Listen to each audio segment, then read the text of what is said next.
All right. Bismillah wa alhamdulillah wa salawat wa salam ala rasulillah wa alihi wa sahbihi wa min wala. Assalamu alaikum wa rahmatullahi wa barakatuh.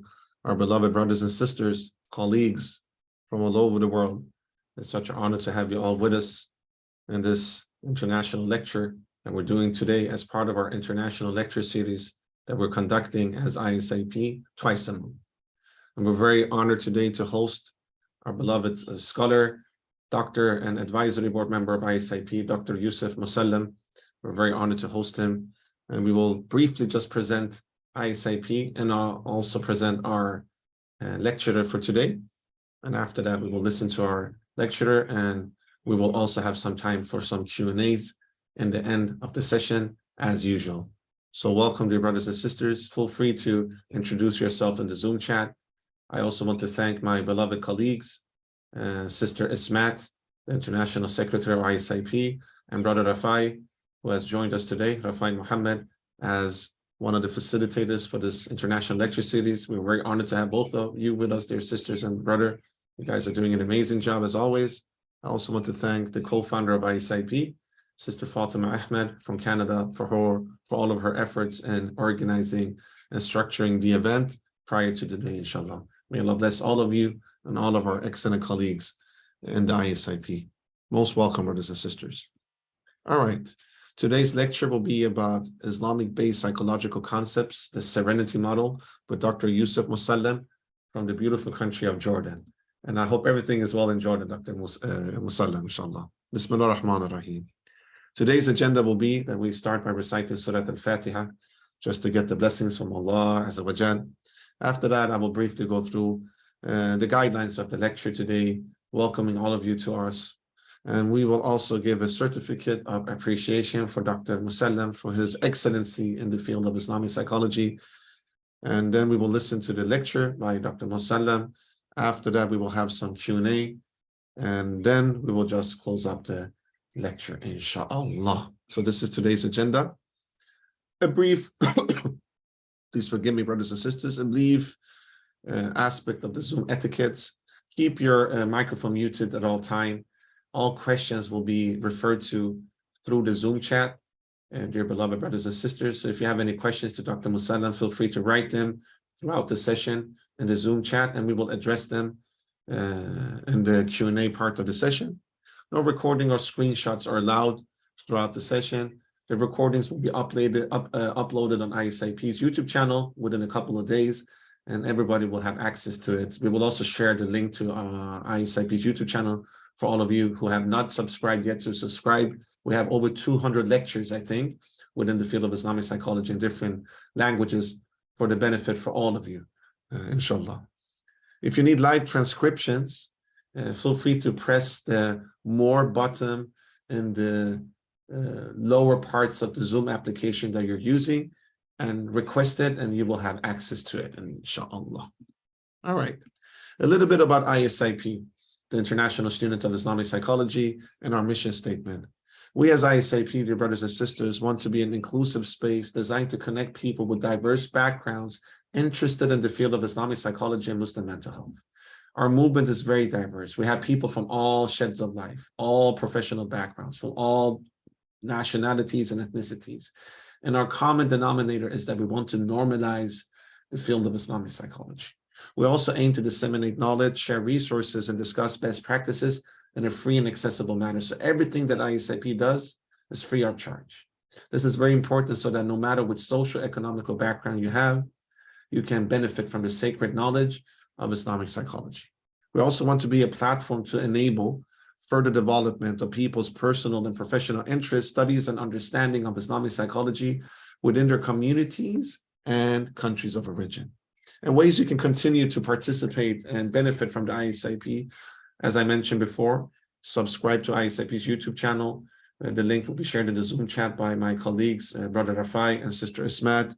Feel free to join our Islamic psychology WhatsApp groups for discussions and resource sharing. The link will be also shared, and there you can have access to all things that are happening in the field of Islamic psychology all over the world, lectures, conferences, seminars. It's a good way of involving yourself. So we highly recommend you guys, if you haven't joined, to join our groups on WhatsApp. You also can become a member of ISIP via our website at www.isip.foundation. And membership is free of charge, of course. And then you can also get access to our digital library with over 1,000 resources, articles, etc., connected to the field of Islamic psychology and Muslim mental health. Also, before I present Dr. Yousef, we have local and regional chapters in over 25 countries and regions, dear beloved brothers and sisters.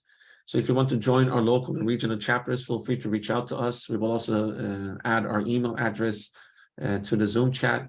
If we do not have a local or regional chapter in your country or region specifically, feel free to reach out to us and we will be more than happy to establish a local chapter under your excellent inputs and leadership, dear brothers and sisters. So we're a very transparent movement. All right, dear brothers and sisters, thank you so much for listening. Now let's go to the main person of this lecture today, of this session today, which is Dr. Yousef Musalam. Dr. Yousef Musalam holds a Ph.D. in clinical psychology and is also a psychotherapist who practices cognitive behavior therapy. He is the head of the Mood Clinic in Amman, Jordan, and director of Kalema Center of Cognitive Behavior Sciences. Dr. Musalam is one of the advisory board members of ISIP's Arabic chapter, and he's also done several lectures in Arabic for ISIP's Arabic chapter as well. Dear Dr. Yousef Musalam, we want to send this certificate of appreciation to you for your time and efforts and in recognition of your continuing excellency in the field of Islamic psychology. We will email this. This is from the whole ISIP movement and all of our affiliated initiatives like the Al-Balkhi Institute, which is our research center. We are recognizing your excellency. We're learning from your excellency and we're looking forward to work with you as well. Jazakallah khairan. Jazakallah khairan. It's an honor, really. It's an honor to. Thank you so much, Dr. Musalam. So before I hand over to you, I want to thank all of participants today. And we also would like your feedback. So we will share a feedback form throughout the day and throughout the session. Please forgive us for any shortcomings and make dua for us. And yes, please fill out the short feedback form. So let me stop sharing my screen, Dr. Musalam. So without any further ado, it's an honor to have you with us. The floor is yours, Dr. Yousef. Most welcome. Thank you very much. So I can share now my screen? Yes, please go ahead and share your screen, inshallah. Okay.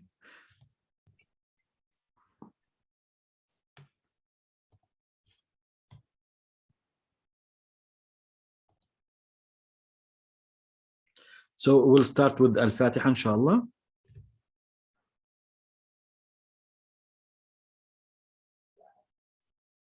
I'm not hearing from you. Sorry, my microphone was muted. So Bismillah ar-Rahman ar-Rahim. Alhamdulillah Rabbil Alameen, ar-Rahman ar-Rahim, Malik yawmiddin. إياك نعبد وإياك نستعين اهدنا الصراط المستقيم صراط الذين أنعمت عليهم غير المغضوب عليهم ولا الضالين. صدق الله العظيم. بسم الله الرحمن الرحيم. آمين. بارك الله فيكم. آمين. So بسم الله الرحمن الرحيم والصلاة والسلام على سيد المرسلين محمد صلى الله عليه وسلم.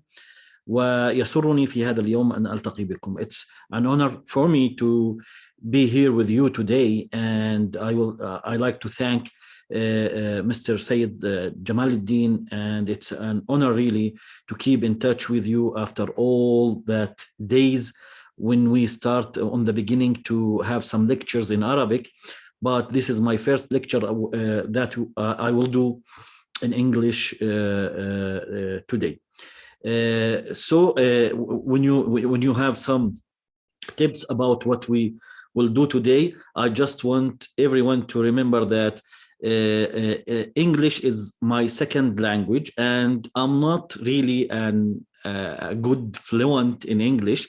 So please, if there's anything is not clear enough, or maybe I do some mistakes, sometimes the pronunciation come with mistakes and I have a terrible mistakes, I can talk after about it in some of the conference.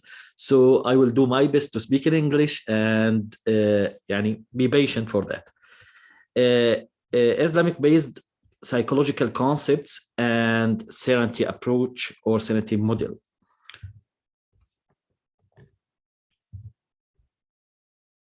This is an introduction really for my work.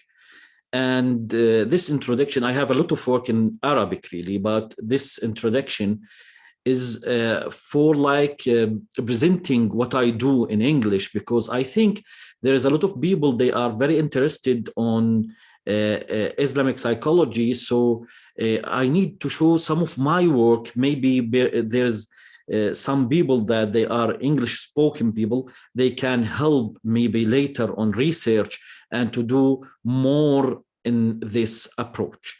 So Islamic-based psychological concepts, what we will talk about today, and we will talk about the reference point according to the Islamic Sharia on our work. And I need you to know that we establish most of our work, this work on Ibn al-Qayyim heritage really. Because you know, if you go to the Islamic heritage, it's a lot of books and scholars. So we try to choose one of them and to work on what he really wrote, and to consider that he's our school of thought on our work. And we find that we now have this model that we name it the Serenity approach. But I have a question first, and feel free to answer my question on the microphone really. Is there a difference really between psychology and psychotherapy? Do you think there's a difference between psychology and psychotherapy? Who want to answer the question? Dr. Musalam, we generally don't allow to open up the microphones because of the administrative thing. Is it okay that I write in the chat and I can just tell it to you? Okay, it's okay. So for that, but this is my way, you know. I always try to start with a question, but it's okay to take it from the chat. It's okay. So brothers and sisters, feel free to write in the chat addressing the question, and we will read it up for Dr. Musalam, inshallah.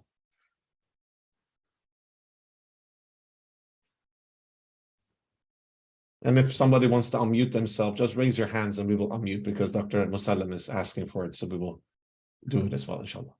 No problem. I will do it in your way. It's okay for me. All right. So we have from Sister Maryam, she says, psychotherapy is the same as counseling, I guess. Professor Suleiman, Hojjam, my beloved Hojjam. He is saying, yes, one is more physical, the other is more spiritual. Dr. Ziasma is saying application of psychology is psychotherapy. Okay, what we need to understand first really on this lecture, to start with the difference between psychology and psychotherapy. And this is very important to know why we have this work in this way. Psychology study the mental process and the human behavior. All of us know that. It is concerned with understanding how the human works and how the human thinks and behaves and interacts. This is psychology. This is when we start to speak about psychology, this is the area that psychology work and do the research on human behavior and mental works. So this is psychology. But this field is like the hypothesis field.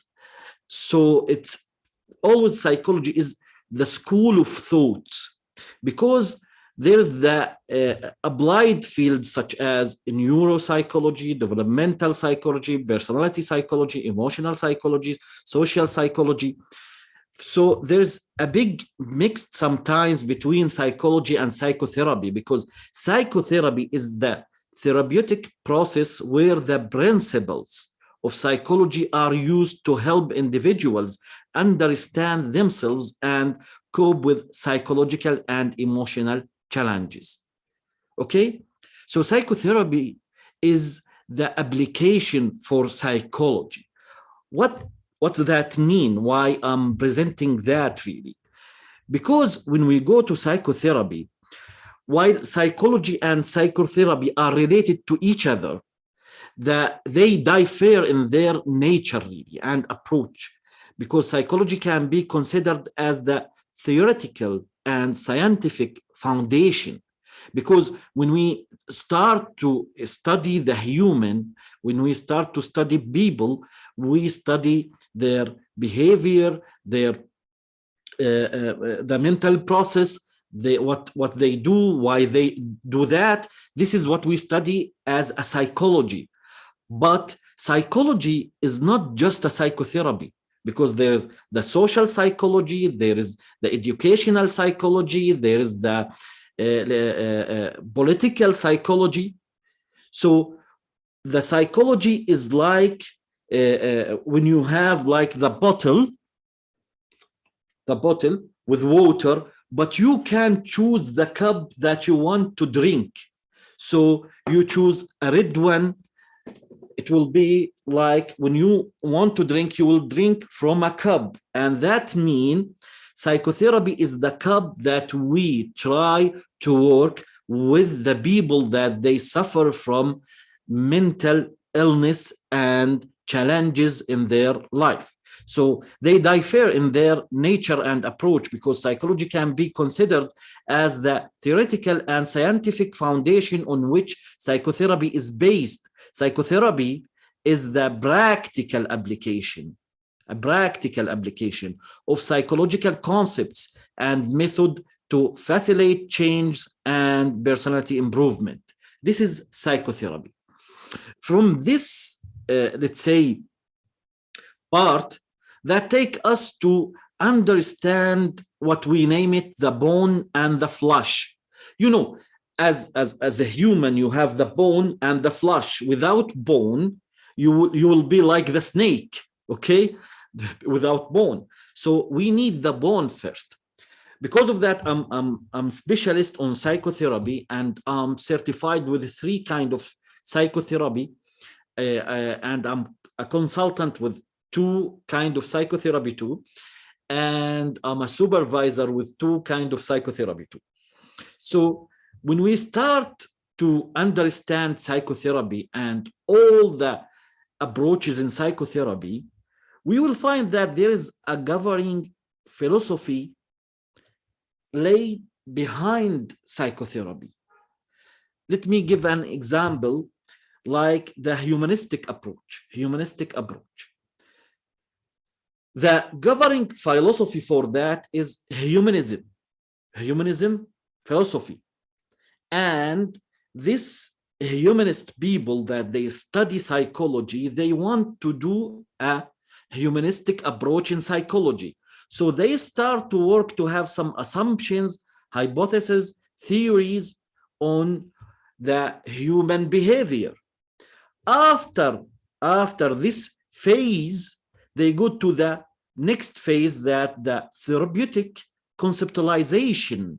Because if you want to make a therapy, you need to know how to understand people and normality and abnormality. So after that, you will have the therapeutic application and techniques. Let's go back to one of the work of the humanistic approach, Carl Rogers. Carl Rogers, he was affected a lot by humanism and the humanism philosophy. So what he started to build as an assumption, because this is his governing philosophy, what he started to build as assumptions and hypotheses and theories, he started to just take what the humanist talk about human, and he collect all that. So after a while, he started to have his own therapeutic conceptualization. So what his conceptualization about a human, that you have the ideal self, this is Carl Rogers' thought, you have the ideal self, but you can't be ideal always. So you suffer because you try your best to be like your ideal self. It's like a portrait that you do for yourself, and you keep in all your life, like running to be on your portrait. So this is what Carl Rogers thinks it's become the therapeutic conceptualization for humanistic approach in psychotherapy, what he named it after person-centered psychotherapy.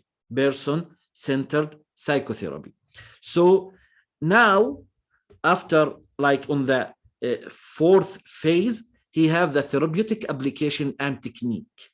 And his technique, like how to make empathy with your patient, how to listen very carefully and to have the effective listening skills, all of that, it's Carl Rogers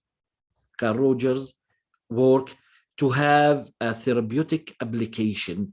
And now we have his way that we work on to make psychotherapy and counseling. Okay, so on this way, it's like we have phases how psychotherapy developed. We should, before psychotherapy, have a school of thought regarding to one of the resources that we think it's a philosophy or governing philosophy for us. Then after that, we need to collect the assumptions and to have a hypothesis and theories about that. And after that, we need to make a therapeutic conceptualization, how we can understand human behavior, his normality and abnormal behavior. And after that, we start to work on therapeutic application and techniques. So to achieving aims by knowing the reference always, because first you need to know the reference for any kind of psychotherapy. What is the reference? The resource. Like cognitive therapy. What is the resource? There's a part of the resource was from Stoic philosophy. It's about the word that you see it, it's in your mind. It's about how you perceive this word. It's not the word itself. So this say or this quote, what make Albert Ellis, when he started to work on cognitive therapy first, because before he shift to rational emotive behavioral therapy, make the inspiration for Albert Ellis to do his work on cognitive therapy and to start. This is his reference, the resource. But the purpose that he start to work, the aim, how to make this work for human, because if we change the way that they perceive their world, that means maybe we can change their suffering. And the way for doing that is making some techniques and to make models that help us to understand the behavior and help us to understand what we can do as an interventions to help people to change. Because most of the psychotherapies is about change, really, how to do change. Every psychotherapist, every school of thoughts in psychology and psychotherapy try to think about the application for the school of thoughts in psychology to do a psychotherapy application for change. And that take us for a very important understanding for sources of reception, how we perceive the reception for us. There is, when you study the origin of cognition, how our cognition, this is one of my specialization, because from like 7 years I'm studying hardly the origin of cognition, why we think on this way, why our society think in this way, there's some origin. We need to understand how the cognition start to build our thoughts, our beliefs, our even faith. I find that we can make two parts. This is the methods that related to mind, and there is the method that related to the heritage. The method that is related to mind, we talk about the natural science and sciences, like the medical field. It's a science. You study that. You try to make it to be more we can say materialistic, okay? So to study that on a materialistic way, and this is lead us when we start to work as a scientists to work on the science way of let's say research, okay? But there is other part. They didn't take science, they go to philosophical approaches. The philosophical approaches, it's more about what they think, and they build what they think maybe on other people that they think the same, but it's about what you think yourself about world, about people, about life. So both of these ways is depend on our mind, what you think. But if we go to heritage, we will see that there is the spiritual part and the spiritualistic approaches, like Buddhism, like Tao's. All of these people, they try to build their heritage and to take what they know from the people before them. But you know what I find? There's a big difference about spirituality and what they mean about spirituality and philosophy, the philosophical approaches. Because spiritualistic, they take what they understand people, and they study really the soul. And this is amazing, like energy, and now what they do like Reiki. And if you go very deep and you understand what they are talking about, they didn't talk about self really. They didn't talk about psychology. They talk about soul. Because of that, they take care a lot about this soul and how this soul meet the other souls, okay? And to have the nirvana and to be more, let's say, spiritual. One of the books that you can go, but it's in Arabic, I don't know the English, let's say, edition. It's for Ibn al-Qayyim, Al-Ruh, Kitab al-Ruh. It's the book of soul. And Ibn al-Qayyim go with his book, and he do a lot of research. He start with the thought about soul with all, let's say, the people and all the groups that they are on in his, let's say, decade. But if you understand the book, you will find the same thought that we have now. It's not a modern thought really. Energy and this approaches is not a modern thoughts. It's a very old thoughts, and it's governing with the approaches that they have their point of view about the spirit and the soul. And this is much different about religion, because religion always, it's not about faith. It's not just about faith. It's always, there's a sharia with the faith. There's a law with the faith.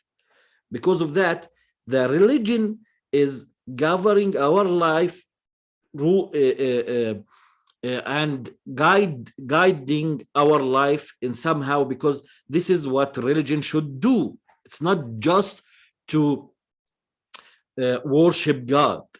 It's to have your life, okay, and to live your life. And the way that you live, it's already a kind of worshiping God to do what he what he ask you to do. So this is the fourth, let's say, sources of reception, and you will find yourself very affected with one of these sources when the psychologists start to work and to do, let's say, a school of psychology, a school of thoughts. If he is more with science and natural science, like the psychiatrist, they will take most of what they think about the self and the human psychology from science. And this is mostly with the psychiatrist, because they think about neuroscience and hormones and neurohormones, all of that. And this is their way, the psychological, the physiological basis for behavior, their way to think about the physiological basis for psychology or human behavior. This is the people that work more on science, but there is some philosophy, let's say, governing other kind of psychological schools, like logotherapy for Frankl, like person-centered for Carl Rogers. Okay, these people, they are go for more philosophy. Because of that, their approaches is more counseling, because it's about how he think about life and how life should be, okay?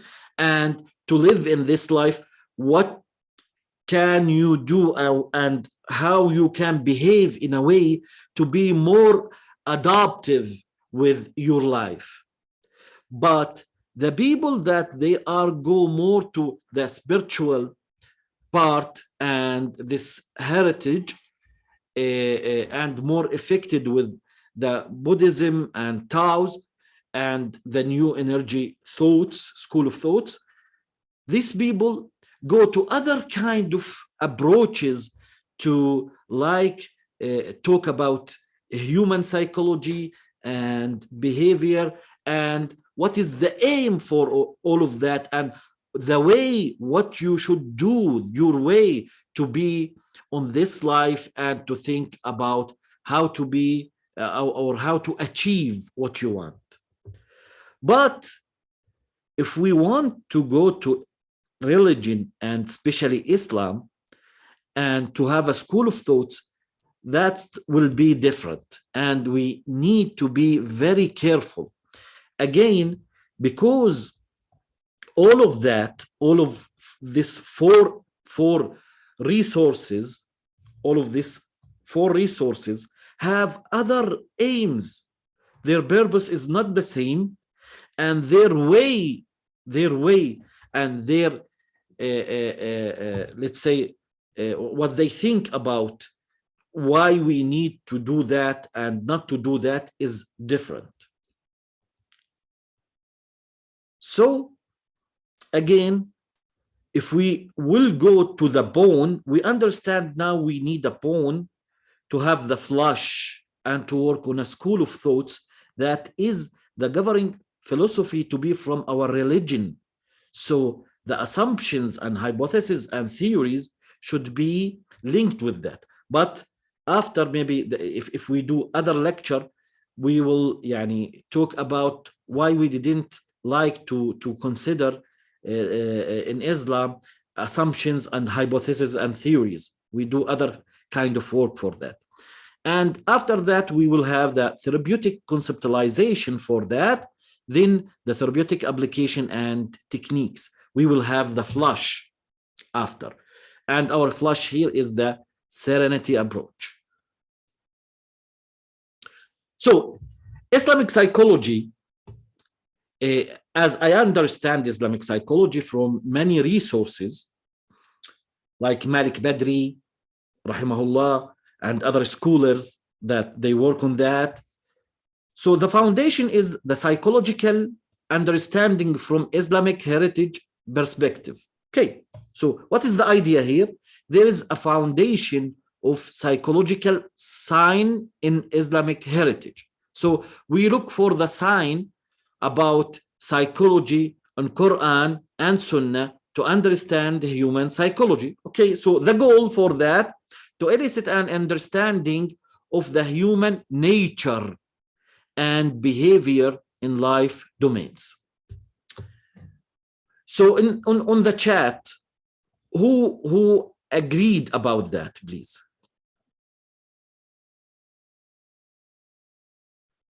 Who agreed about that on the chat, please? On this definition. This definition.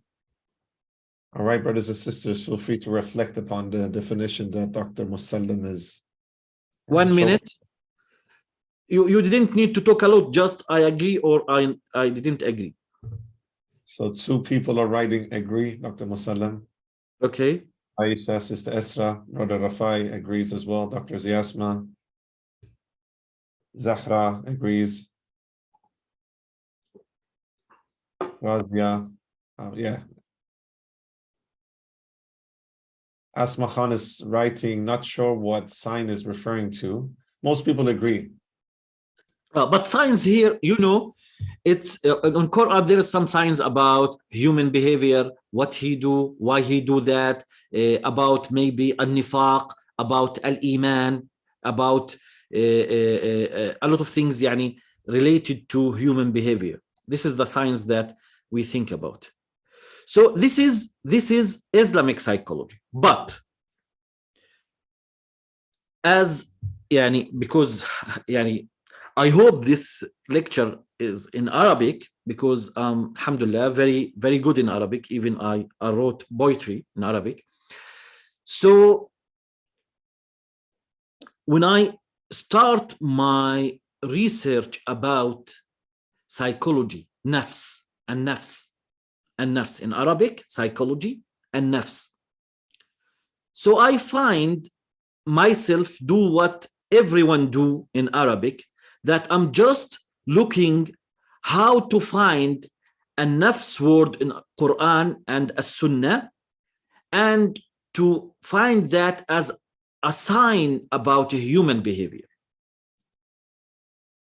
And I like for like 1 month, I review Al-Quran Al-Kareem and try to collect all the verses that speak about an-nafs, because I think an-nafs is human psychology. This is the sign for that. But when I want to go to what I do again, I find that an-nafs, it's not always psychology in Arabic. An-nafs, it's mean the one, the person. An-nafs, it's mean sometimes the soul. So it's not always about psychology. But I find one of the verse that is, let's say, explain very well an-nafs, the psychology, on other way. And this is from Al-Quran Al-Kareem, when Pharaoh asked Moses if he can tell him, and he tell him, he said that Pharaoh said, so who is the Lord of you two, O Moses? This is what Pharaoh asked Moses.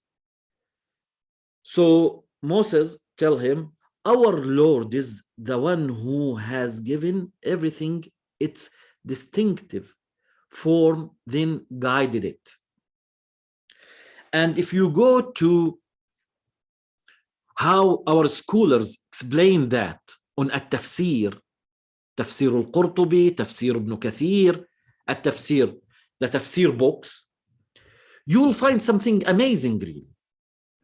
Because first, you know, Moses, he lived in his first life on a Pharaoh, the Pharaoh palace. And you know the story. Then after he go out of Egypt.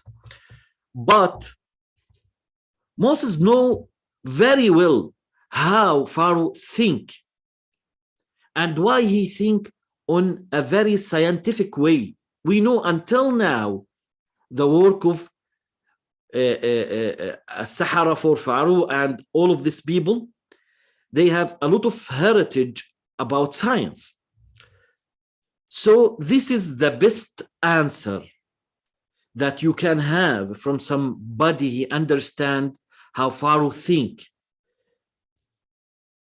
Because he described that our Lord is the one who has given everything distinctive form.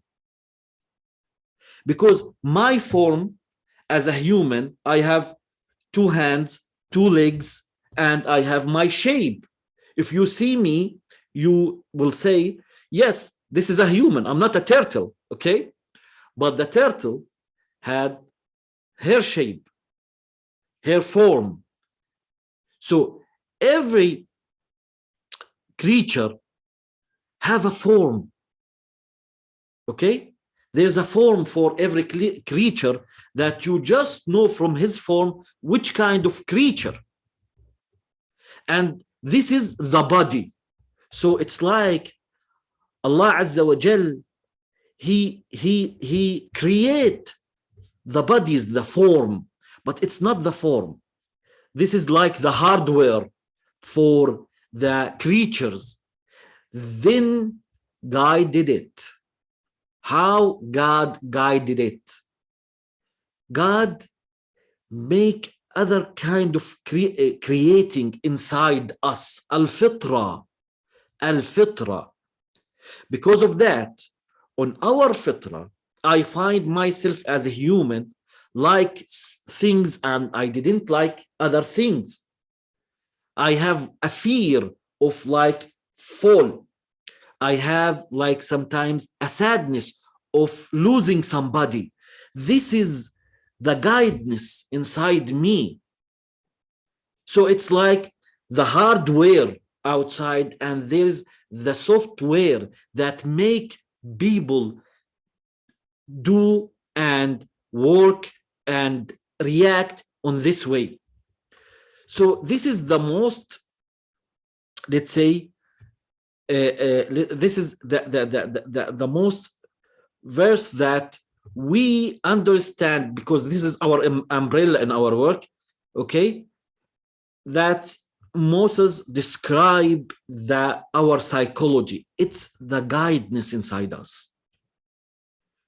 And from this part, we start to look for human psychology. It's not always described like a nafs psychology. It's described a lot as a guidance inside us.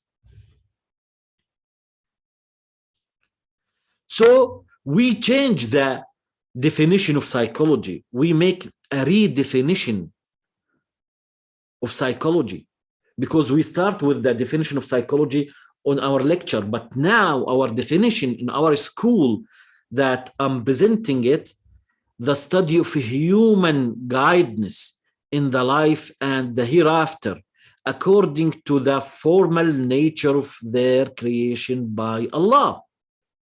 This is psychology. For us, this is psychology. And with this psychology, we will find that we have an I about life and the other I about hereafter, the life after.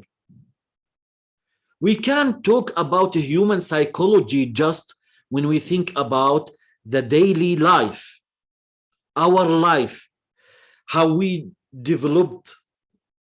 We need to understand the hereafter, because when God creates this guidance inside us, part of this guidance is not just to eat and to feel thirsty and to have sex.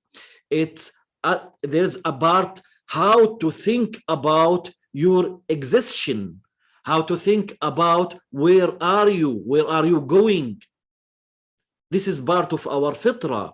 When we become adult, we start to think about that, because this is a part of our guidance. So it's like you just turn on, it's been turned on this GPS, okay, to know the map in this life. So it's not just about the everyday life, it's about the hereafter life. It's important. Because of that, you know, all that modern psychology, they didn't talk about hereafter life. They didn't talk about the other life. They didn't talk about it.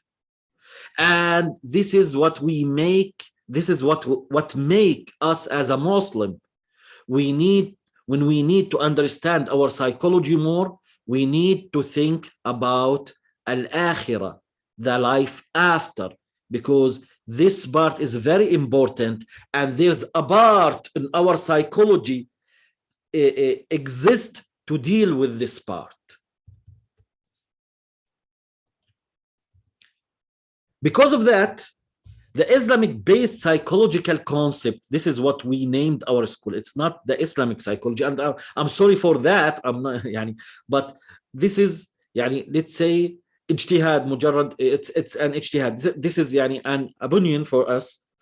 So the foundation here is a psychological understanding from Islamic heritage perspective. So it's the same for Islamic psychology, but the thing is change about Islamic psychology. The idea, there is a foundation of psychology concepts. We find we are looking for a concept. It's not a science in Islamic heritage. And the goal for all that to elicit an understanding of the not human nature.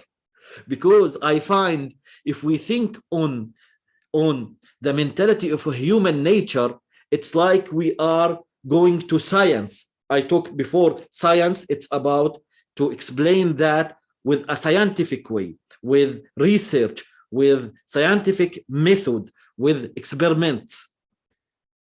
We didn't need a lot of experiments, because Quran for us and Ayatullah, the verse in Quran for us, that's it. We didn't need to take this verse to the laboratory and to find it is right or wrong.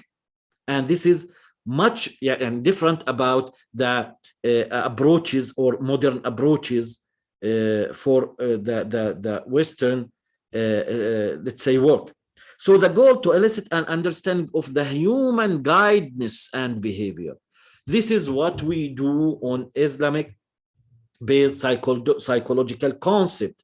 We try to find the concepts on our heritage and to understand where is the concept that related to human guidance and behavior in life domains and life after.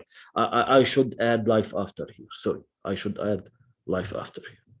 So this is our school of thoughts. This is the governing school. We do a governing school, because without a governing school of thoughts, you can't work on a therapeutic approach.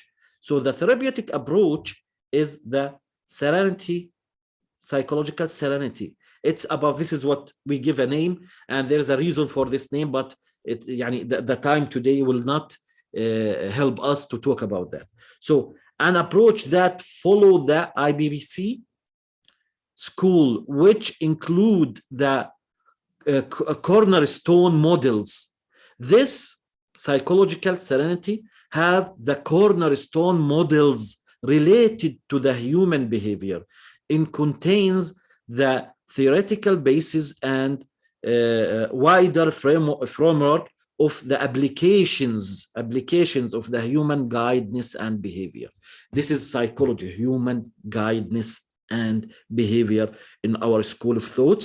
And Serenity approach is the framework that had the models, the cornerstone models.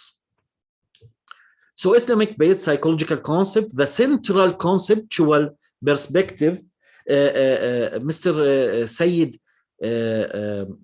how much time we have? Dear Ustad Yousef, we have about, how many minutes do you need? I need 15 minutes. Can I have this 15 minutes? Minutes, and then we will have 15 minutes for Q&As. That's fine. Is it okay? 10 minutes? 10 minutes will be okay? 10 minutes. It will take a 15 because I build always in somehow. Right, we'll do 15 minutes, inshallah. Jazakallah. Thank you. Okay. So Islamic-based psychological concept, the central conceptual perspective. We didn't use in our approach theories. We didn't use the word theories. We use central conceptual perspective. Why? Because if you use assumptions and theories, it means that you use the natural science. And this kind of work and school of work, you can't take it to be a natural science. This is from our religion. So we change the word, and we have a long time looking for what is acceptable to have, a term to have, instead of assumption and theories. So it's the central conceptual perspective. Is it possible to understand fish behavior without having knowledge of water? Can you just react to this question on the messages, please, or the chat?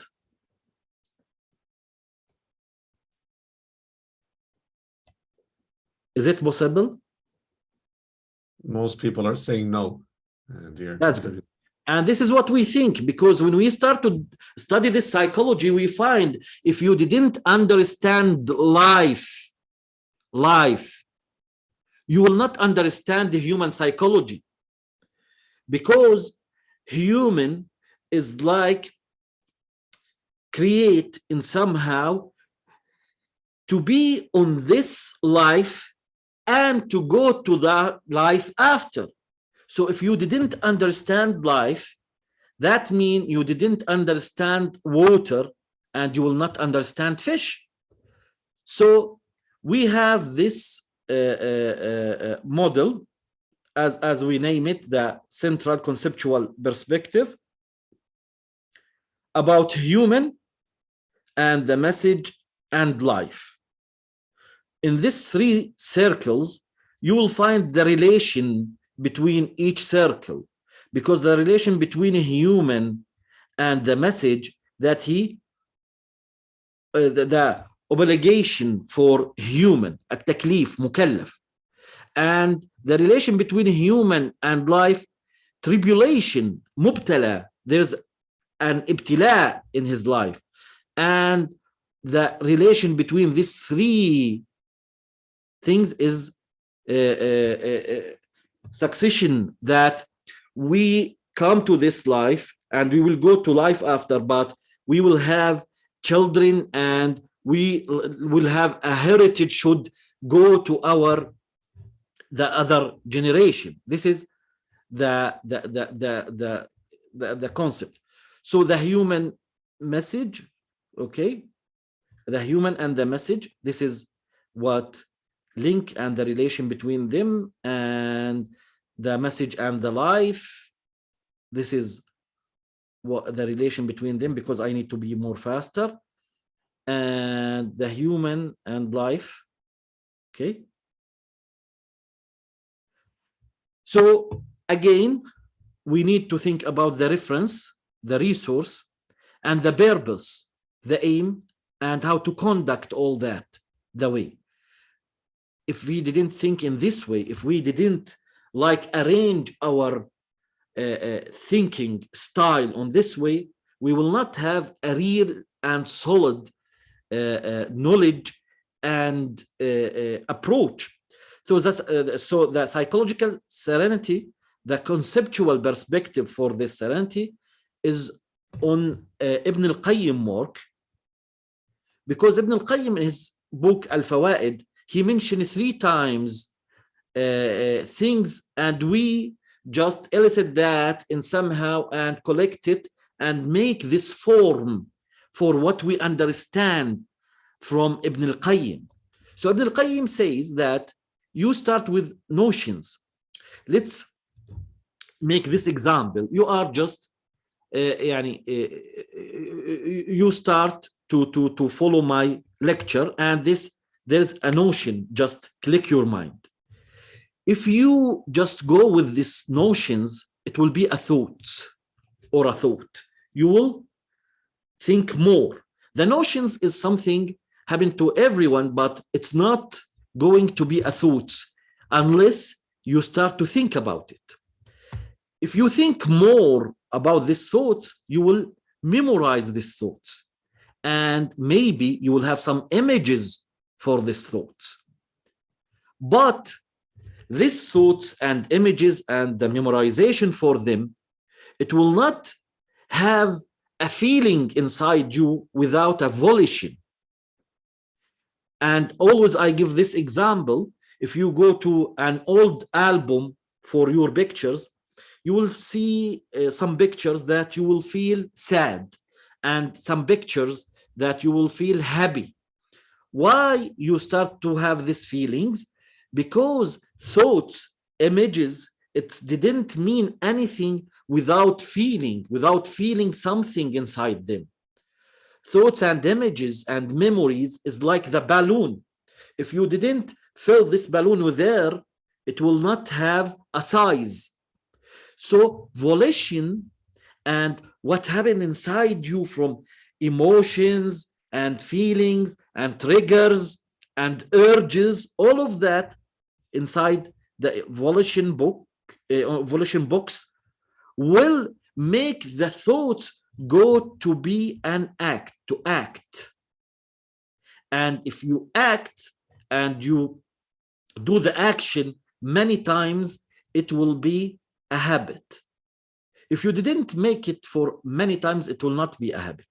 But if you didn't make it, maybe it will be go to other books inside you. It will be wishes and desire.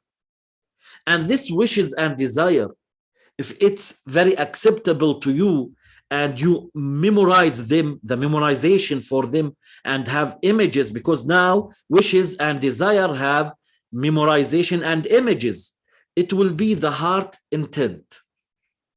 And the heart intent is like the bee's house. I don't know what the name of this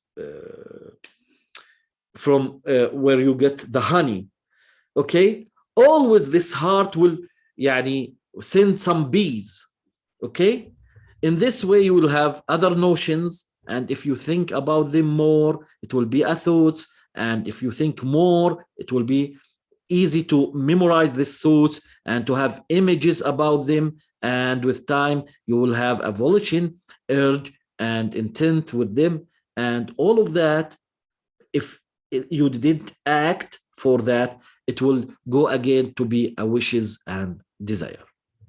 Okay, this is the model that we work on. This is the model that we work on to help people. The people that they are well known with cognitive therapy, they will understand that this model is more broad and more detailed from the work that Albert Ellis or Aaron Beck do. And this is for Ibn al-Qayyim.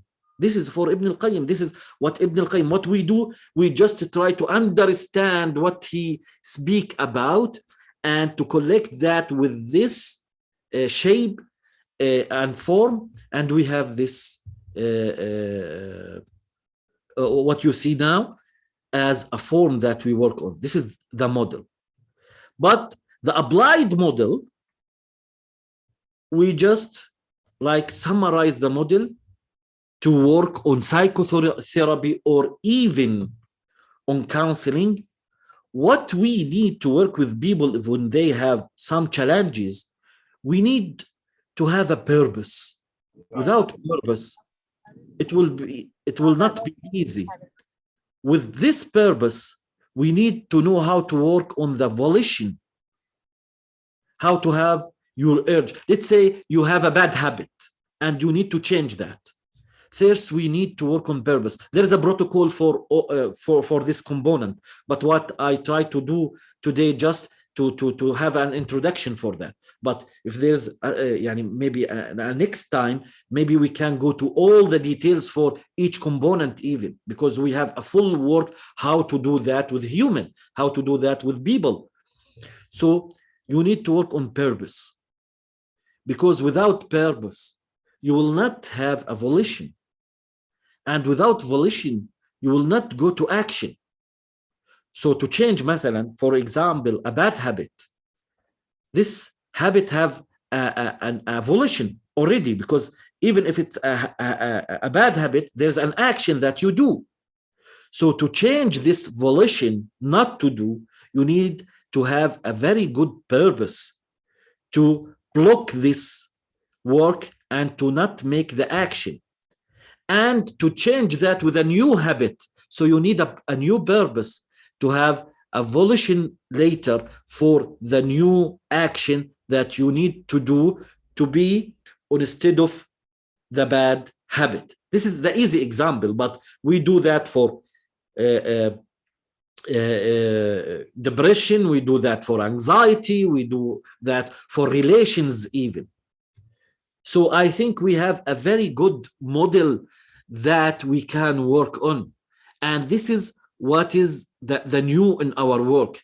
I think we are the first people that I say we always, because I didn't think this is for Yousef. We, all of you. Okay? I think we are the first people that they understand the psychotherapy in a way to have a model and to have after the way that we can make an application, a real application for this model. So what we do really, our perspective in this hard life most of the time, okay, is not just to fix the plate. It's to give the plate other shape. Maybe you will not eat on the plate, but that plate you will reframe the meaning of what you have with الصبر, الرضا, القناعة, الإيمان, faith, to have a meaning for all of that. And what you experience as a challenges in your life will be a new tree. أصلها ثابت وفرعها في السماء. It's have an origin, but what you think about what you have as a challenges that you need to reach to God with your work. Thank you for listening to me all of this time. I'm not sure that I do all of the thing on the best way, but I do my best, really. So thank you. Jazakallah khairan, dear Dr. Yousef. Jazakallah khairan. Please, dear brothers and sisters, feel free to give rounds of digital applause to our beloved Ustad, Dr. Yousef Musalam, for this amazing and thorough presentation. Barakallahu feekum, jazakallahu khairan. Dr. Yousef, could you just stop sharing your screen and then we can see each other on the screen and engage with the audience, inshallah, with your permission.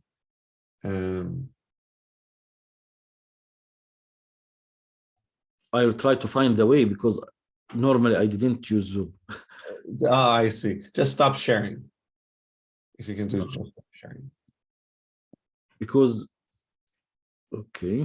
And let me see what I can do, inshallah. All right, just 1 second. Okay, perfect. Okay, thank you. Oh, alhamdulillah, shukrullah, jazakallah khairan, dear Dr. Yousef, for your You're amazing lecture. May Allah subhanahu wa ta'ala preserve you and grant you tawfiq in your endeavor of establishing this methodology of yours, the Serenity Model, and also rooted in our tradition, which is so beautiful. And something that we as ISIP believe in is rooted revival. So when we try to revive things from our tradition, it needs to be rooted revival.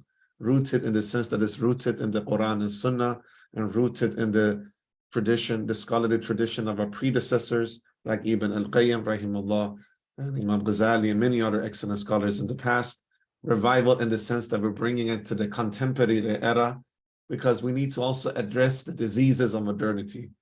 And this is very important. And to root it in our tradition, reviving our tradition, but also finding ways of addressing the modern spiritual diseases, psychological diseases, sociological diseases, physical diseases. And in a way, we're living in a modernity that was in a time and age which is quite different than the time when, let's say, Ibn al-Qayyim rahimahullah was living. So we take his knowledge, may Allah accept it from us and from him, and at the same time we're trying to see what is the things that we need to address in this modern era. And thanks to your excellent scholarly work, and also as a practitioner, as you combine both the theory and the application, we hope that we can be of service and bringing new modalities into the forefront, inshallah. Jazakallah khairan. There is a lot of reflections and questions, and we have 10-15 minutes left. So Sister Razia, Dr. Yousef, is asking, Professor, you spoke about Reiki and energy healing. Is it accepted in Islam? I am a bit confused. I hope this is a question, not a trap, really, okay? But because there is a lot of things to say about that. Because we need to know the origin for things. Reiki is located with the spiritual, let's say, resources for a very old approaches like Tao and Buddhist, all of that. Okay, so it's not acceptable. Let's talk about that. Let's talk in this way. If I bring Islam, and it's a very let's say clear water, and I bring something else and I put it on this water, let's say some ink, what kind of color I will have after? We need to understand before using any other approaches and to connect that with Islam, what that will change in Islam. Reiki didn't think about God, even there's no God in Reiki. It's about the spirit, and the spirit, how it's a part of this big world, and this world, there's no God in this world. There is a kind of, sorry, because I know about that more in Arabic, but in English, I try my best to use what I know. The spirit or the spiritual life. Okay, so how they understand the person, how they understand the hereafter. There's no hereafter, because they talk about how just to serve the soul and to have the what they name it, al-khalas. I don't know what they name in English.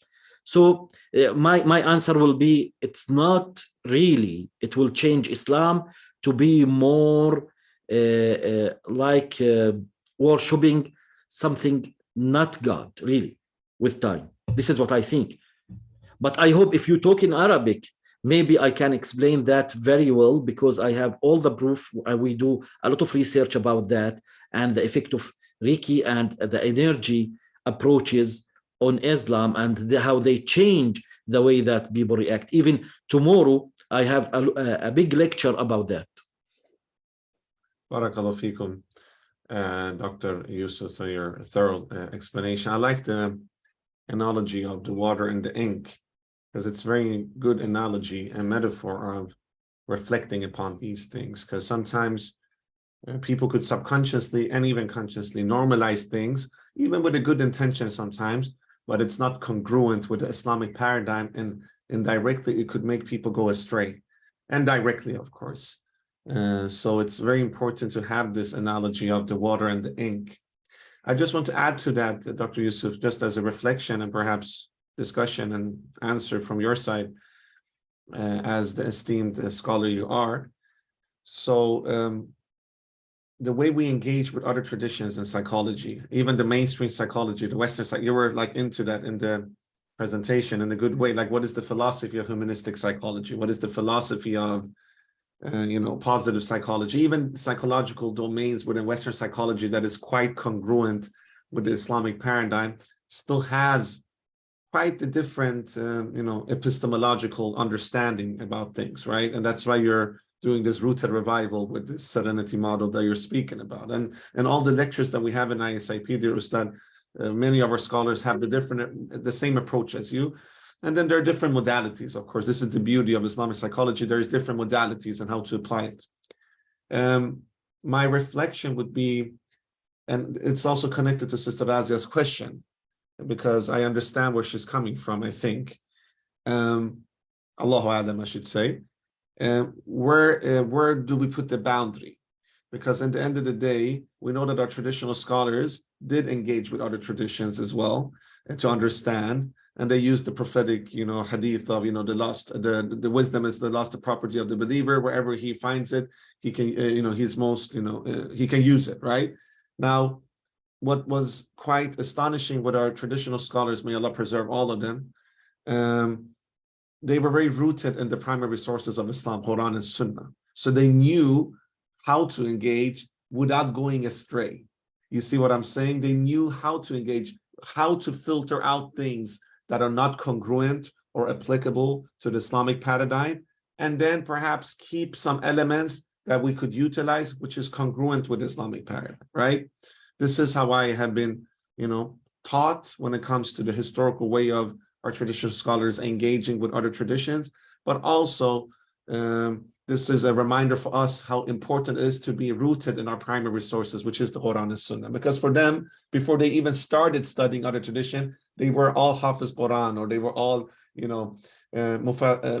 part of being Mufassirin or Mufassirun. They were all, excellent at tafsir. You were referring to Al-Qurtubi and Al-Razi, etc. The list goes on, that they were already like very rooted in the sacred Islamic disciplines, right? Now, not all people in modernity in this day and era, unfortunately, have that opportunity, because we live in a very secularized system where our schools are secularized.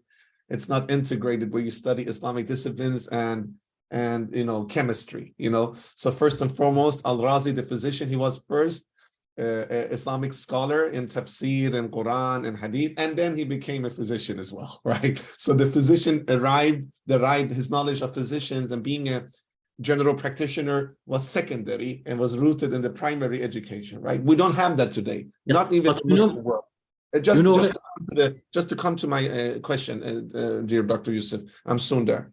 So what my question is here, how do we engage with other traditions without going astray?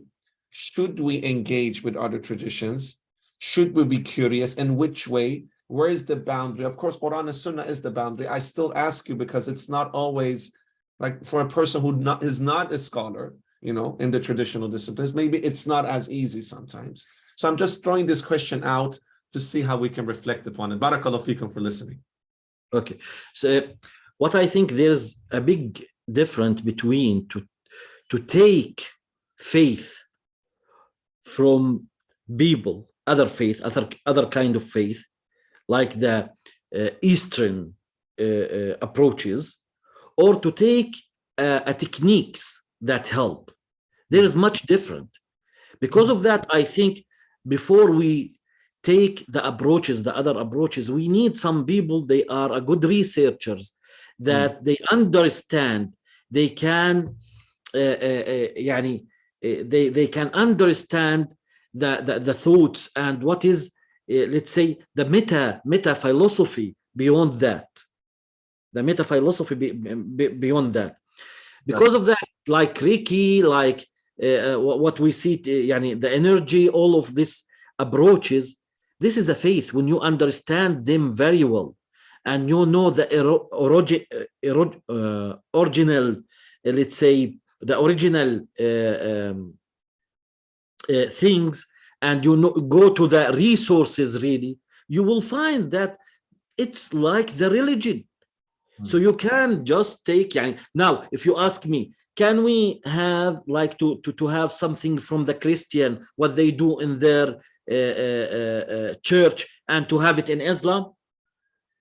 Yes, surely. No, we can't do that, because to take a part of a religion is much different from taking techniques or things that maybe help people. But again, I think this is because of some people, they are just on hurry and they want to do just something. Always we say, when you didn't have the good knowledge, but you are very honest, you will have a big problem. If you're very honest, but you didn't have the enough knowledge, you will do something always, because what leads you to do that is your emotion. Okay, so you will become emotional because you are honest, but you didn't have the good knowledge. And because of that, we have a lot of, let's say, things that we had now on the psychology part. I see some lectures, they are talking about Reiki and the Islamic Reiki. I don't know how they do that, but for me, when I saw that, I just know he didn't have the enough knowledge to understand things, how they work, because he just mixed fish with sour cream. That's a great analogy. May Allah preserve you. I agree with you 100%, by the way, and I think this is a very good conversation. And like what I take from what you said is, taking technique is one thing, but taking belief system is another thing. And when we look at a technique, we really need to look at it first and really do, as you say, a research, because we cannot just pick without understanding what we're picking. And this is the way that our traditional scholars did, by the way. They were really, really rooted in the primary sources of Islam, Quran and Sunnah, first and foremost. They started from there. And then if they, for instance, with Greek thought, you know, there was a lot back then. Today, Western thought is the norm in the whole world, unfortunately, due to secularization, colonization, and all these things that have happened recently in modernity.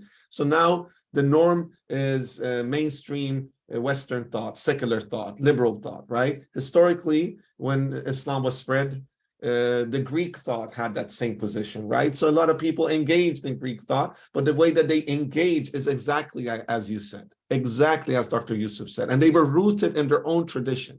Why we say rooted revival is so important. You need to be rooted in your own tradition, in the Islamic paradigm, in the Islamic ontological reality and epistemology. And then you can see, you know, you can, and then you can apply the prophetic statement of the wisdom, the lost property of the believer.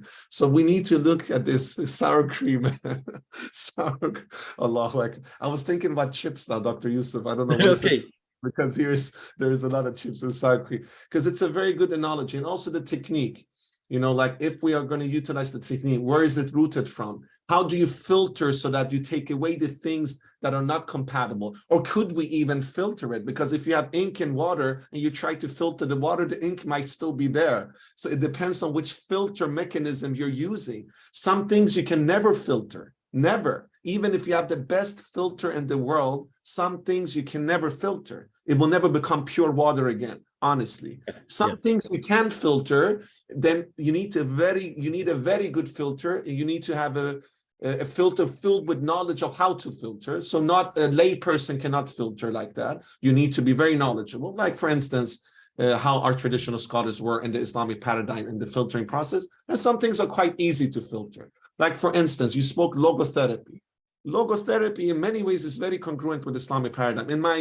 In my small amount of knowledge, I know we are writing an article about some commonalities of logotherapy. So it's quite congruent. And I say quite because it's still not rooted in Islamic paradigm, so you need to reconnect that to that. But nevertheless, logotherapy means meaning. Finding meaning in trials and tribulation is something Islamic. We always find meanings in trials and tribulation. We come closer to Allah subhanahu wa ta'ala through trials and tribulations. Logotherapy has similar content. But then if you go to some other modalities which you're saying could be rooted in other traditions like Christian or Buddhist or Hindu. You need to be very aware, even secularism, how you work with this type of things, and not just apply. Yes, I'm going to do now, I don't know, I'm just giving an example, using psychoanalysis without even reflecting upon where it's rooted in, because it's not rooted in something that is congruent with Islamic paradigm. I gave that as an example. So your answer to this question, Dr. Musalam, was amazing and excellent. That the ink and the water, different between technique and taken directly, like for instance, in religious or secular things. It's very good because even cognitive behavior therapy might be rooted in secular thing, but the techniques are quite compatible to Islamic paradigm. And Abu Zayd al-Balkhi actually is the father of CBT, right? If we go historically in the way he approached, for instance, positive affirmation. So I wanted to thank you for the answer. I hope, Sister Razia, your answer was, your question was answered by Dr. Musalam. It's a very important reflection and we appreciate the insights. And I agree with Dr. Musalam 100%. You want to say something more about that because there are more questions? To add something, I Yes. told you I'm working. I start my study on psychology in 1996. I'm working from like 23 years. I have a master's degree, Ph.D. on psychotherapy too, and I study with a three big institution: Albert Ellis Institution, Aaron Beck Institution, and EMDR approaches. And I have a well knowledge because I teach. I'm teaching psychotherapy very well, so I know the bones inside very well. I understand them. If you just want to take this phone, this mobile, okay, to somebody to fix it, he should use the part that fit on this kind of phone, the model and the kind. This is Xiaomi, so he need to do that. This is very physical. We can see that on our eyes. But when you go to the ideas and beliefs, it's not something physical. So sometimes it's easy to put other kind of let's say other kind of things is not fitting in, but because it's not physical, some people, they didn't understand that it's not like matching together. Other example for that, you talk about logotherapy. As I understand logotherapy is about existence, and the main idea beyond this philosophy is you exist, then you go to find the guidance. And this is much different about the Islamic perspective, because you exist with inner guidance and you have a book to know about the concept that make your guidance in the straight path. Just a small idea, but it's changed a lot of things, because your perspective about, if you want just to have the meaning, what they mean really, what they meant with that. If you read Frankl books, Rollo May books, and he's very popular one, what his name? I will, because I read. May I just say there, Professor, because we have short time, and mashallah, your reflections. Okay. I agree with you 100% there, 100%. What I mean, there are different modalities and other traditions that are more congruent with the Islamic. It's not the Islamic paradigm. Yes, you're totally right. We find meaning through the primary sources of Islam, 100%. Viktor Frankl never had a Tawhidi paradigm in his approach. He was not even traditional practicing Jewish person. He was, if I am understanding, quite secular. Nevertheless, his modality, logotherapy, compared to Freudian theory, is more congruent with our tradition. It's not our tradition. And why I say that, Dr. Yousef, is not to say this is Islam, because it's not. I agree with you. We have a different way of approaching meaning, 100%. But if you look at logotherapy, and I'm not the biggest expert logotherapy, I just studied it a bit, and compared to psychoanalysis, is a little bit more congruent. Would you say that? I understand your point, but yeah. what I try to say, when you read and you understand the main ideas the main philosophy for the way that they talk, why, what they are really talking about. For logotherapy, they talk about not the inner guidance. They talk about you just find yourself Exactly. Yes. from the experiences. But for us is much different. We have an inner guidance and we have our books. If you just match all of that, because of that, our school of thought, the name Islamic-Based Concept, Psychological Concepts. It's about concepts that we had that matching with our guidance and help us. And the other why we name it concepts, because we let the concepts come from Ibn al-Qayyim, Abu Hamid al-Ghazali. Anyone have that same concept and he have a school of thought about this concept, we can add for this school. The third part why it's a concept, because it's not a religion. What we do is not a religion. It's not something the people, if they do it, they will be Muslims. It's not a religion. It's an approach to help people. Exactly. Islam, it's come from Islam, but it's not Islam at all. This is very important to say. First and foremost, I agree with you 100% because it's a concept. We cannot reduce Islam to psychology. Islam is bigger than psychology. So this is actually very important that you're shedding light. The second thing is, in the end of the day, other traditions will never be congruent with the Islamic paradigm 100%. It will never be. And it's important to have that statement. And I really agree with you 100%. But then there is different levels, as we say, right? And we need to engage mindfully. Because we all are trained, at least most of the members in ISIP, and I'm sure even your colleagues, Dr. Yousef, we're all trained in mainstream psychology as well. You know, you cannot get a license and be a counselor in West if you're not trained in mainstream psychology. And this is the same in Muslim countries as well, by the way. So we need to be mindful in our engagement and not just to do that headless. And that's what I hear from what you're saying. And we agree with you 100%. And this is very important because in the end of the day, we have the solution in our tradition. We need to root ourselves in our tradition. That's what Ibn al-Qayyim rahimahullah did. That's what Imam Ghazali rahimahullah did. And many of our traditional scholars, instead of perhaps starting from, I'm taking logotherapy example, and take that into Islam, maybe utilize Islamic perspective or concept of psychology, and then you can see, could we find benefit in this approach as well? Is there some things that are in common or not? But start from the right end, perhaps. This is what I'm trying to finalize and summarize from your reflection. There are other questions as well, Professor, that I want to... I will be glad to read that before you publish it. Maybe I'm specialist with analyzing the approaches. I'm specialist Inshallah, it will be an honor. Analyzing the approach. It will be an honor. Inshallah, inshallah. We will love to get your feedback, inshallah. Jazakallah khair. So next question is from Amir Amin. And by the way, Sister Amin, I see your hand up. Unfortunately, if you write your question in the chat, please, sister, and we will address it, inshallah. Amir Amin is writing, our Lord is the one who has given everything its distinctive form, then guided it. That he, subhanahu wa ta'ala, gave shayateen their form and also guided them. And what about animals? Brother Amir, I don't know if this question is referring to the lecture today, honestly, but I will go through it. Maybe Dr. Yousef, if you feel like it's connected to the lecture, then you can answer it. Do shayateen and animals have the fitra as they seem to have also been guided? If we are already guided before via our fitra, why was there a need to send the guidance again in the form of a book?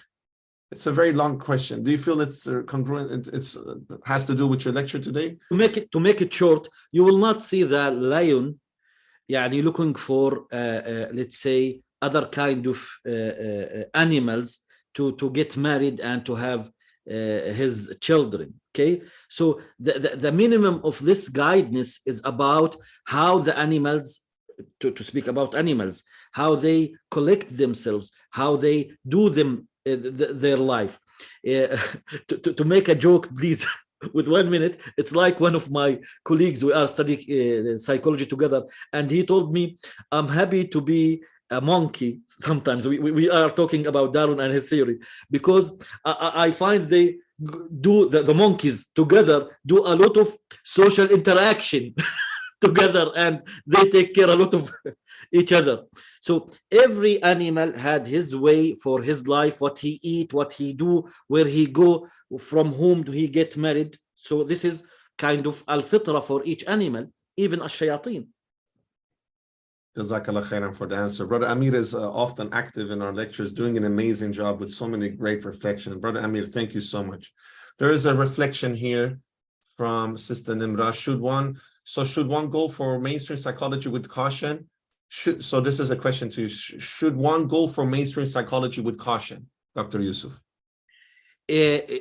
Western psychology is very good thing to study, because it's there from like a decade now, but you need to understand where is the trap on that. One of the question, one of the people, she asked, she had this comment about, but the problem for us, we are not very good on, let's say, we didn't understand Islam very well, or we didn't like study Sharia.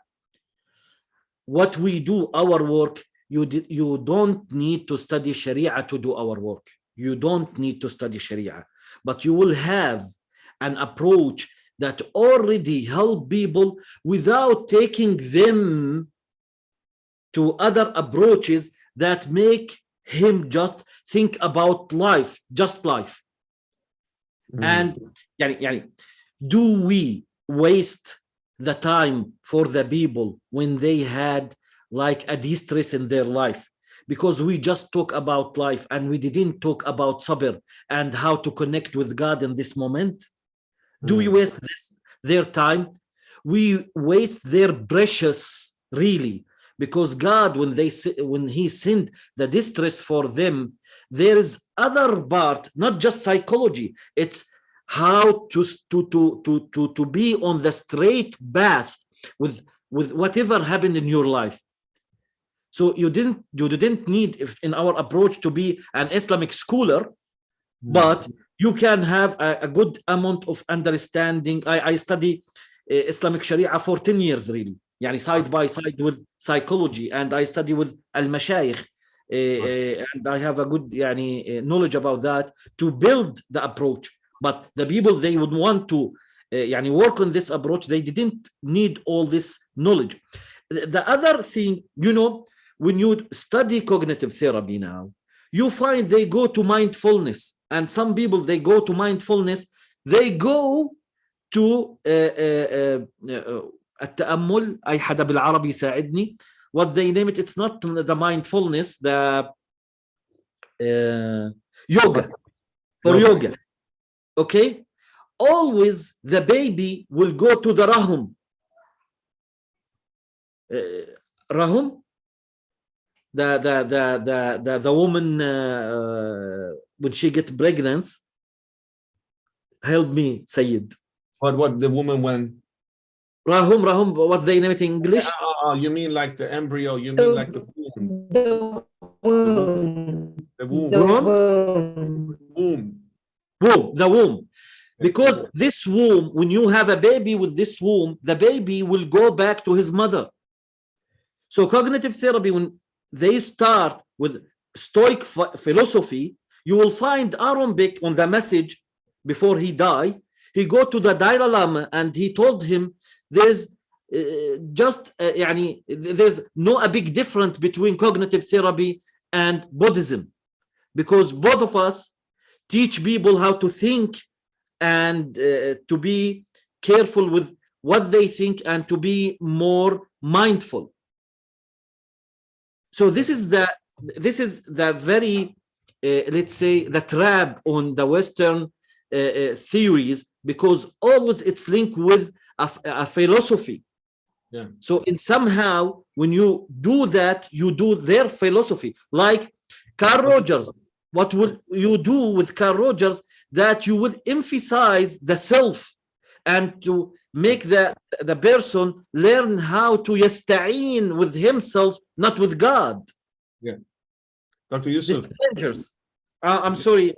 No, Dr. Yousef, I would love to listen more to you, mashallah. You're so knowledgeable. May Allah preserve you, mashallah. May Allah grant you even more success so that we can learn from you. I agree with you 100%. I think that your point was very clear. And I think it's important for us all to read the book of Professor Malik Badri, his first book, which is called The Dilemma of the Muslim Psychologist, where he's addressing a lot of these gaps, as you're saying, Professor Dr. Yousef, because in the end, engage mindfully means that you should not engage without being cautious. You should engage in everything in life and studying other traditions, even mainstream psychology, with caution, not to, like just to internalize it blindly, because then you don't know what you're doing. This is exactly what Professor Malik Badri is reflecting upon 50 years ago in one of his magnum opus, which is The Dilemma of the Muslim Psychologist. For all the members on ISIP, this is a free resource that IIIT has shared, so you guys can have access to this book. And for all members, we will share it with you guys, inshallah. A lot of people are asking for Dr. Yousef's contact. We will email all these contact. Professor Yousef, your slides as well, with your permission, can we email it out to all those who registered today, your slides?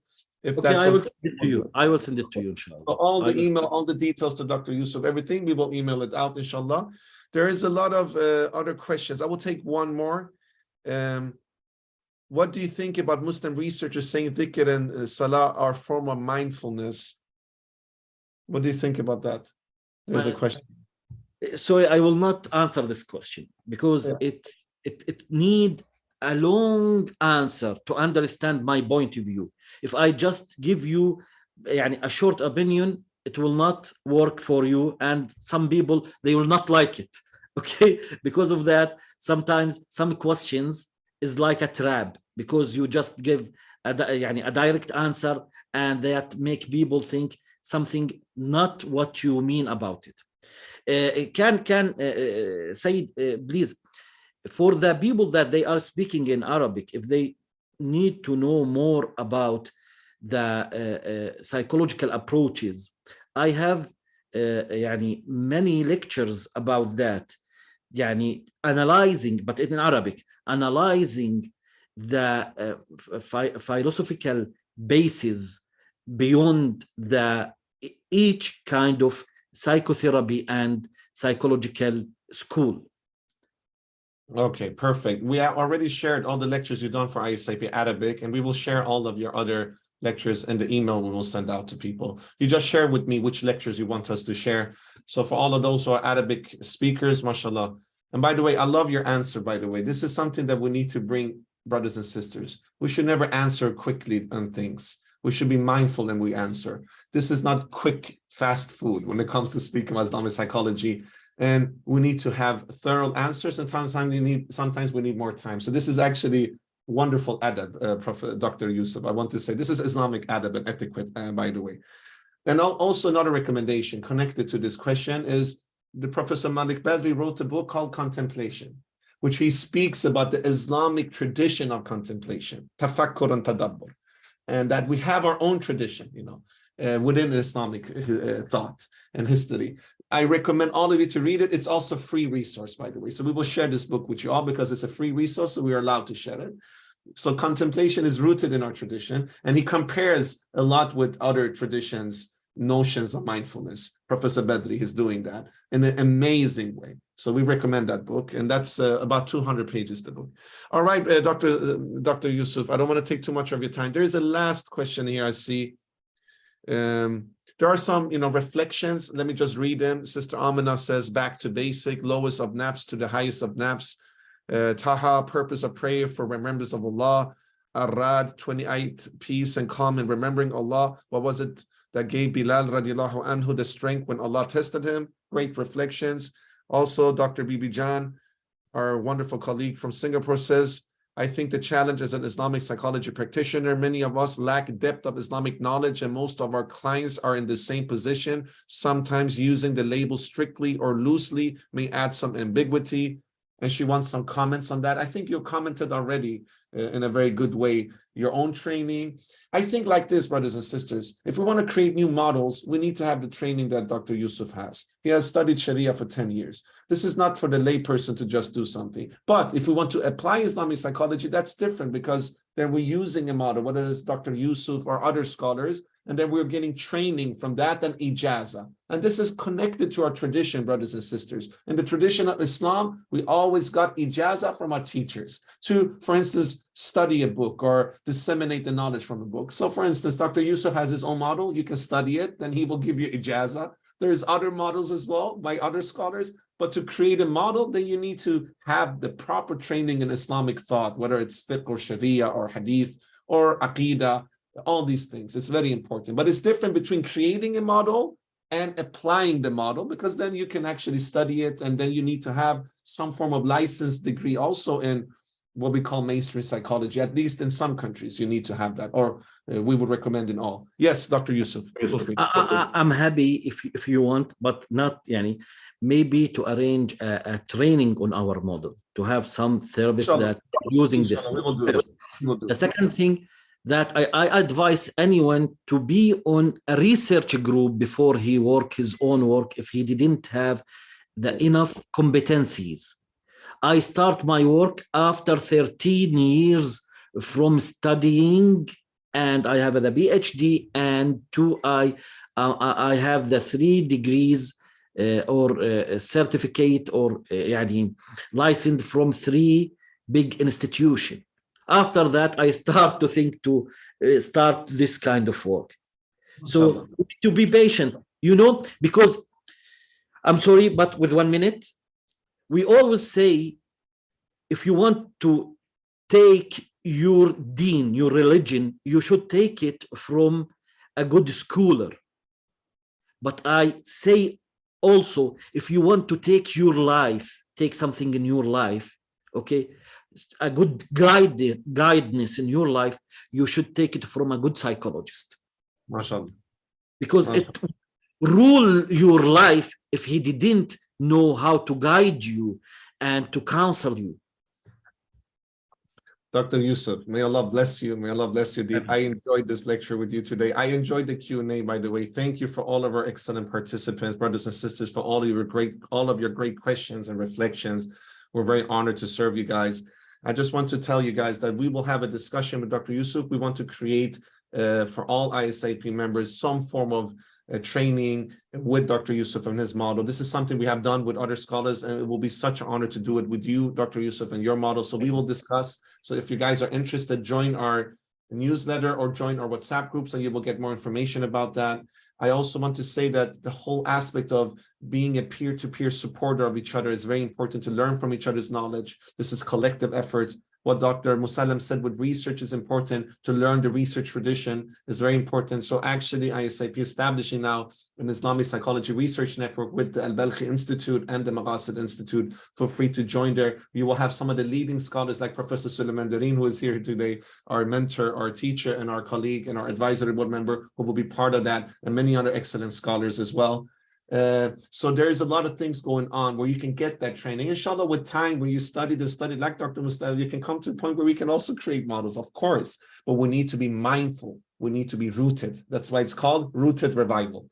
So Jazakallah khairan, everyone, brothers and sisters. Round of applause to Dr. Yousef Musalam. We will share all the information about Dr. Musalam's works and his clinic and his trainings for all of you. He does a lot of training in Arabic, and inshallah, in collaboration with us, we will love to do training in English as well for the international audience. I personally know a lot of colleagues who have done training with Dr. Musalam, and they are very satisfied. So we consider Dr. Musalam to be one of the leading scholars in Islamic psychology, even though I know you don't use that word. I'm sorry, Islamic concept of psychology, whatever we use. No problem, no problem. I use it, but when I come to my approach, I'm just using what it's no problem.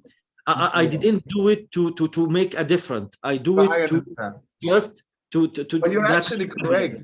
Dr. Musalam, you're correct. Even us who are using Islamic psychology, it's a good way of discussing whether it's the best terminology or not. Actually, some of the leading scholars have your same point of view, and I spoke with many of them. So you're right. Nevertheless, we're honored to have you with us. We're honored to learn from you. We're looking forward to work with you. We're already working with you in the Arab world, but I think the international community needs to learn from your vast amount of knowledge, inshallah. So we're looking forward to collaboration. Dr. Musalam, extend my greetings to your family in the beautiful country of Jordan. Inshallah, we will meet each other one day in Jordan or not any parts of the world. Thank you for blessing us with your time. May Allah subhanahu wa ta'ala grant you success both in dunya and akhirah, inshallah. And we will be at your service, normalizing your methodology, because we really believe in it, inshallah. Jazakallah khairan. Brothers and sisters, thank you for joining us today. Please forgive me for any shortcoming as your brother, Sayyid Jamaluddin here. As I always say, I'm a person with a lot of errors in my character. Allah subhanahu knows. So if I said anything wrong, did anything wrong, please forgive me. And if anything good came from this today, it's from Allah subhanahu wa ta'ala. All the mistakes are solid in mind. Thank you, Brother Rafai, for your amazing hosting today. Thank you, Sister Fatima Ahmed and Sister Ismat, for your excellent work. Brothers and sisters,